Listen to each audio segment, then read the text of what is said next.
We are in Maine. Where are we? York, Maine. York, Maine.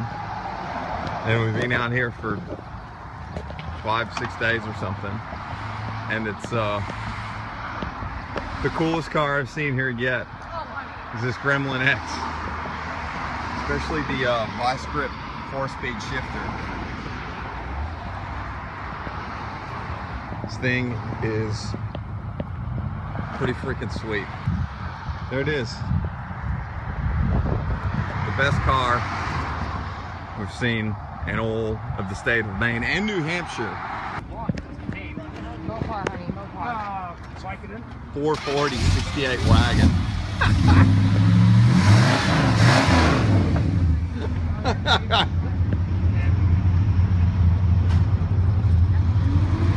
Dude, that is sweet. Oh gosh. Wow. That sounds so good.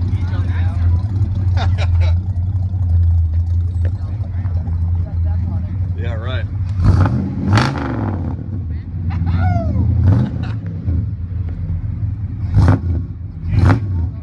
Yeah.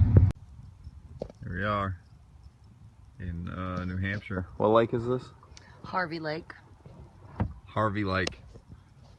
It's pretty tough out here. Hey guys, I'm back from 2-week almost vacation and sort of visit over to the East Coast. I was all up and down Maine and in New Hampshire for a little bit, but finally getting back into everything here. And the first thing I wanted to address was that leak I had out of the timing cover.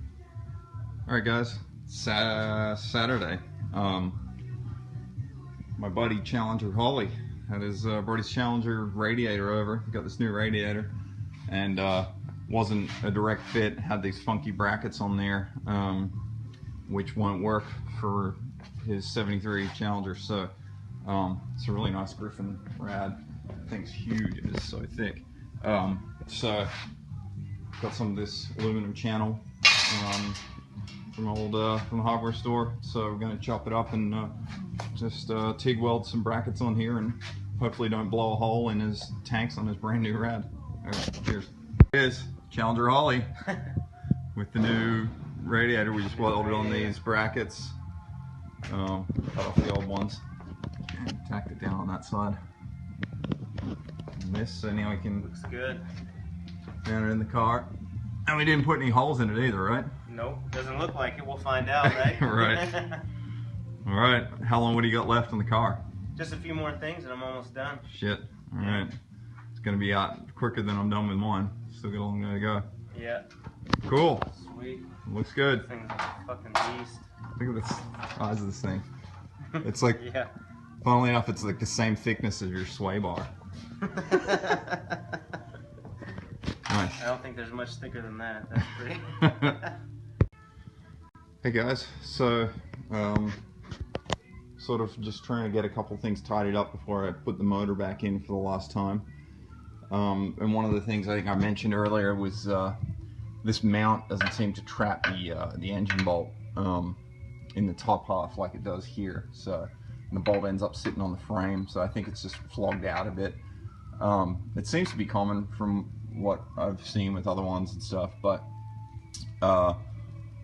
what I'm going to do to combat it, I just went through my junk steel pile and I found some tubing I've got left over. So I think what I'm going to do is just cut the tubing in half, or maybe less than a half, maybe a third, I don't know, and then take the mount off, and then I'm going to weld the tube. I'm going to run the bolt through and then sit the bolt in there and then weld the tube on the inside here the whole way, and hopefully the idea then it'll capture the bolt and stop it from dropping down. My biggest concern would be it just leaves less room for wiggle room for when I'm dropping the motor in. So I've had pretty good luck so far in the sense that I haven't had to loosen these mounts or the mounts on the motor to drop it in, and this may come to a point then if that's the only spot the bolt can go through, I might have to loosen this and the mount or something, but there's really no other way to test it or anything. So I think I'll yeah, I'm gonna try and figure out a best way to cut this maybe a little less than a half, and then weld it inside here, and maybe that'll help the situation, and it'll be one thing closer to being done to drop the motor in. Fix the leak, filled it back up with coolant, haven't run it yet, so technically don't know if I've actually fixed the leak, but it's definitely all squared away, so I'll run it again, make sure that's not leaking. And then aside from that, I've got to still finish up my shifter hump and make sure that's all good, so because obviously it's really hard to get onto there when the trans is in there. But yeah, that's sort of the next goal, just to get all that squared away and not have to worry about it. All right, cheers. So I got the mount off, and this is kind of what I'm looking at. I think if I split this tube right in half, it's going to sit too low, so I don't think I'll cut it a third. I'll just cut it a little beyond half and then maybe creep up on it with the grinder and just try and get it in. And bandsaw is still running great. Okay guys, I got this cut down, mocked up, laid in there. I love this thing. This is just the best for removing paint. I'm going to use it to pull it out here, but man, when the thing catches, it really gets away from you.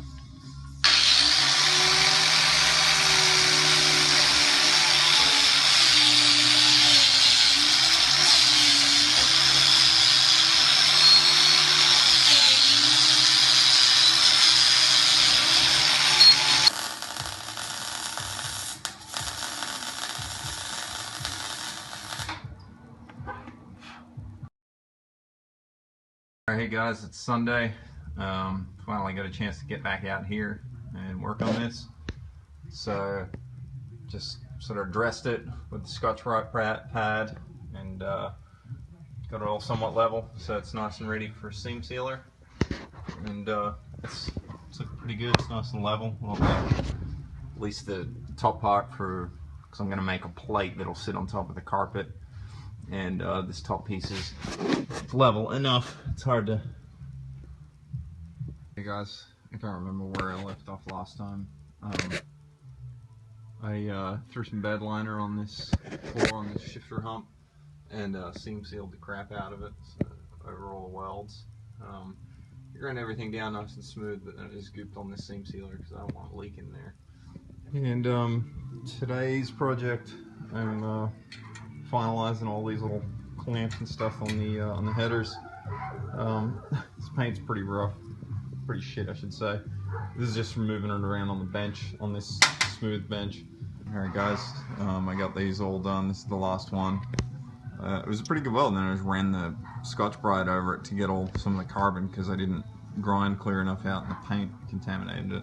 And that actually looks shittier, but it's pretty small, it's a pretty tight area, so slowly, and these are the original ones that were factory welded on this collector, so it was a tight space, but it's good enough. If anybody knows, I'm trying to figure this out. I'm not sure if anyone out there is familiar with 4-speed setup on a 400. I guess it's specifically to Le Mans GTO A body stuff.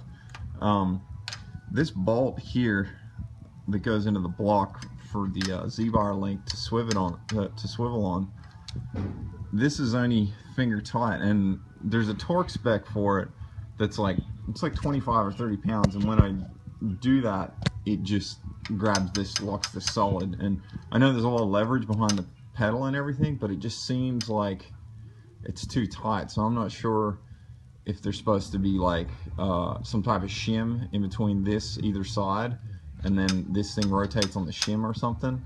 But the amount that it's in now that allows it to spin is definitely not tight enough to keep it in, because it'll just come loose on rattling. So I'm gonna do some looking around, but it just seems to be hard to find any info about it. So if anyone out there knows how tight this is supposed to be, or, well, I know how tight it's supposed to be, but if there's supposed to be shims or something inside it, or something to help it spin, because when I torque it to the setting, you know, the backside of the metal's just rubbing on the casting of the block, so it just bites into it. So I'm not sure with that. So we'll help, and that'd be awesome. All right, thanks guys. Cheers. All right guys, I got everything stripped down. Just got to pull the distributor when the time comes, drain the oil, coolant. Everything's sort of ready to go. Got the car up just up a little bit, so it gives me a little more angle with the tail of the trans. So I'm gonna see if I can get someone to come over and give me a hand, because there's no one around today. So it's always a pain by myself, and especially without a tilter right now. So I'm gonna get ready to put this in for the last time, and then that'll be about it. Alright, I'll bring you guys back if something happens. Well, I sure do hate doing this by myself, but it's almost in. Getting there. These bolt holes. So a little bit of progress. Cheers. Alright, it's in. I hate doing that shit by myself. Just so much dicking around. But it's good with all the accessories and stuff on it. So fingers crossed it's the last time it will have to be installed. I'll have to pull a bolt from each mount as I put the headers in. So technically it's not the last time it will be installed, but don't have to pull the whole thing out. So yeah, got a little bit of visual progress for today, even though it's technically 4 bolts worth of installation. So yeah, I think next thing I'm going to do is move on to the rad support. Okay guys, here's the core support, and these are these 6-cylinder, 6-banger braces that were for the smaller rad. So dust all the garbage off, get it in the garage, and cut those out, and give it a quick look over, and get ready for blasting. Also my mate James just came from Colorado, drove this the whole way. This thing is nice, hot chopped. It's got a Corvette drivetrain in it. More importantly, an M22. So it's got killer whine to it. Very nice, super traditional, just great looking car. There it is. Car show 61. Pretty cool. So it's been around, and it's got a couple chips and scratches in all the right places. Very cool car. So just a quick top coat to clean them up after getting them banged around a bunch, and then so hopefully they don't really need to be touched anymore. The new brackets and everything welded on. Cool. Okay, so I'm just gonna get ready to cut these guys out. So this whole sheet here on both sides, strangely enough it's not symmetrical, but I guess it's just determined on the radiator, but that was 6-cylinder only. So if there's someone out there who's restoring a 6-cylinder one of these, suck it, because I'm going to turn this one into an 8-1.